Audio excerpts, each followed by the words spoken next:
Hello दोस्तों, मेरा नाम चित्रेश, आप देखें टारगेट टेक्नीशियन। दोस्तों, आज के इस वीडियो में हम बात करने वाले हैं कि स्टार डेल्टा स्टार्टर में रिले कौन से कन्वर्टर पर लगाना चाहिए, कौन से कन्वर्टर पर लगाना सही होता है। तो यही हम आज के इस वीडियो में समझेंगे और डिस्कस करेंगे, क्योंकि दोस्तों ये इलेक्ट्रिकल इंटरव्यू में बहुत ही ज़्यादा पूछे जाने वाला क्वेश्चन है।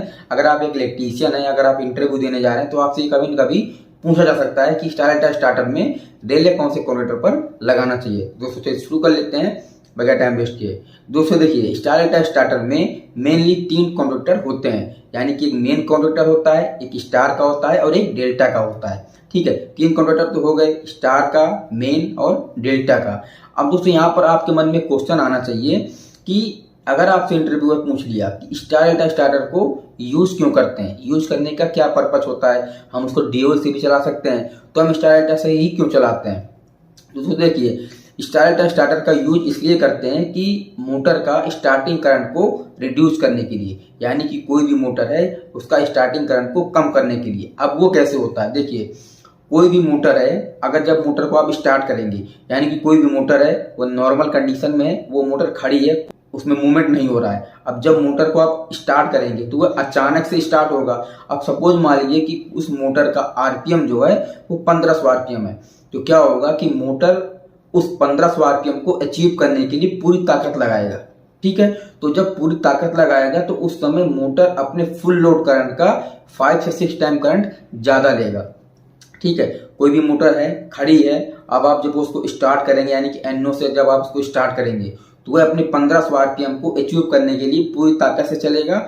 और उस समय क्या होता है कि मोटर अपने रेटेड करंट का, यानी कि फुल लोड करंट का 5 से 6 टाइम करंट ज्यादा ड्रॉ करेगा।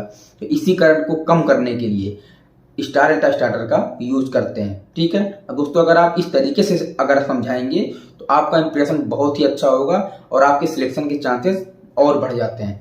अब दोस्तों बात करते हैं कि डीओएल स्टार्टर का यूज हम क्यों नहीं कर लेते हैं, हम स्टार डेल्टा स्टार्टर का यूज क्यों करते हैं। तो इससे देखिए, हम लोग इंडस्ट्री में जितनी भी 7.5 स्पीड तक की मोटर होती है उसको हम स्टार डेल्टा स्टार्टर से नहीं चलाते हैं, उसको हम डीओएल स्टार्टर से चलाते हैं। और जितनी भी मोटर 7.5 स्पीड से ऊपर की होती है उसको हम स्टार डेल्टा स्टार्टर से चलाते हैं। ठीक है, यानी कि जितनी भी मोटर 7.5 एचपी से कम की होंगी उसको हम डीओएल से चलाएंगे, और जितनी भी 7.5 एचपी से ऊपर की होंगी उसको हम स्टार डेल्टा स्टार्टर से चलाएंगे। अब दोस्तों आपके मन में क्वेश्चन ये आना चाहिए कि डीओएल में क्या प्रॉब्लम है और स्टार डेल्टा में क्या फायदे हैं। अगर हम कोई भी 7.5 एचपी से ऊपर की मोटर है, अगर हम उसको डीओएल से चला रहे हैं तो क्या प्रॉब्लम आने वाला है। जो जैसे कि प्रॉब्लम ये आने वाला है कि जो डीओएल स्टार्टर में जो रिले लगा होता है वो लाइन पर लगा होता है, यानी कि लाइन करंट पर लगा होता है। अब दोस्तों लाइन करंट तो आप समझ ही रहे होंगे कि लाइन करंट क्या होता है, फेज करंट क्या होता है। दोस्तों ये तो आप समझ गए कि डीओएल स्टार्टर में जब भी मोटर स्टार्ट होता है तो उसको सीधा लाइन करंट मिलता है, ना कि फेज करंट मिलता है। और डीओएल स्टार डेल्टा स्टार्टर में मोटर को फेज करंट मिलता है। अब दोस्तों यहाँ तक तो आपको क्लियर हो गया होगा, मुझे उम्मीद है। अब दोस्तों बात कर लेते हैं कि स्टार डेल्टा स्टार्टर में रिले कौन से कन्वर्टर पर लगाना चाहिए।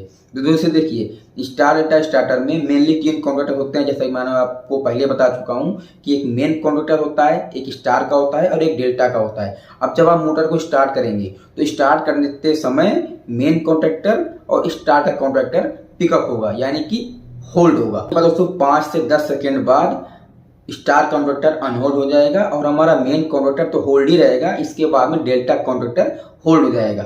अब दोस्तों यहाँ पर अगर आप स्टार वाले कॉन्ट्रैक्टर में लगाते हैं तो यहाँ पर क्या होगा कि मोटर को सेफ्टी नहीं मिलेगी, क्योंकि स्टार कॉन्ट्रैक्टर में ऊपर से तीनों फेस शॉर्ट होते हैं। दोस्तों इसको पहचानने का एक यही तरीका होता है कि अगर आपसे बोला जाए कि इसमें स्टार कॉन्ट्रैक्टर कौन सा है, दोस्तों आप सिंपल आप देख लें कि जिस कॉन्ट्रैक्टर में ऊपर से तीनों फेस शॉर्ट होंगे वह उसका स्टार कॉन्ट्रैक्टर हो गया। और मेन कॉन्ट्रैक्टर वो होता है जिसमें एनओएनसी के A1 में सप्लाई जाती हो, यानी कि इसका कंट्रोल सप्लाई जो है वो एनओएनसी के थ्रू ही जाएगा, तो वो हो गया मेन कॉन्ट्रैक्टर। और उसके बाद में डेल्टा कॉन्ट्रैक्टर। अब दोस्तों यहाँ पर अगर आप डेल्टा में लगाते हैं तो जब मोटर स्टार्ट होगा तो मेन कॉन्ट्रैक्टर और स्टार कॉन्ट्रैक्टर होल्ड होता है, ना कि डेल्टा कॉन्ट्रैक्टर।